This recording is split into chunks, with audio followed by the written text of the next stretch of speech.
Why would you do that? Huh? Huh? So guys, I see this on TikTok. To the woman that brought her dead toddler to daycare and acted like he was just sleeping. This cannot be real. But this post has 4.2 million likes, 200k shares. So something's up. This girl here, her name is Kyla, and she works at that daycare. Crazy. Now, a lot of people in the comments was like, how did this even happen? A lot of our daycares have a policy where the child has to be awake when they show up. I need the full story, and so does Coco.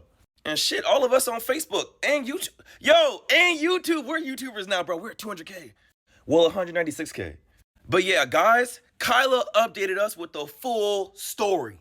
Anyways, here's the story of the woman that brought her child to daycare who was already dead. Okay, so there was this little boy. One day at the daycare, he got sick and threw up. So my director told his mama he can't come back unless you bring a doctor's note, stating that he's okay.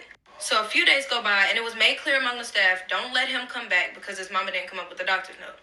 But after a few days, when the woman showed up to drop the baby off, the staff member that was there went on and let her, drop him off. And the mama says, I gave him some medicine. He's asleep right now, and he'll probably be asleep for a little while because I gave him some medicine.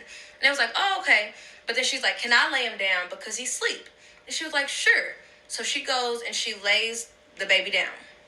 And it just so happened that within 5 minutes of her dropping this baby off, my director calls to check in. And she's like, who's all there right now? And the staff member is naming off the kids, so-and-so, so-and-so, so-and-so. And then when she gets to his name, my director's like, huh? What is he doing there? She was like, oh, yeah, he came to drop him off. She said he's doing fine, blah, blah, blah. And she was like, I said don't let him come back until the mama gets a doctor's note.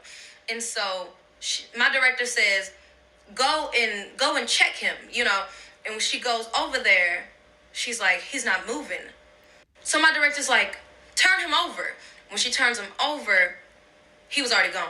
And it was clear that he had been gone for hours. How did the director suspect that? Is this like a common thing that I don't know about? People are dropping their babies off dead at the daycare? He was, black and blue. Now, oddly enough, in a story like this, the woman didn't kill him. Oh? He had been sick his whole life, and he had water on his brain. Like, when the autopsy came back, it was natural causes.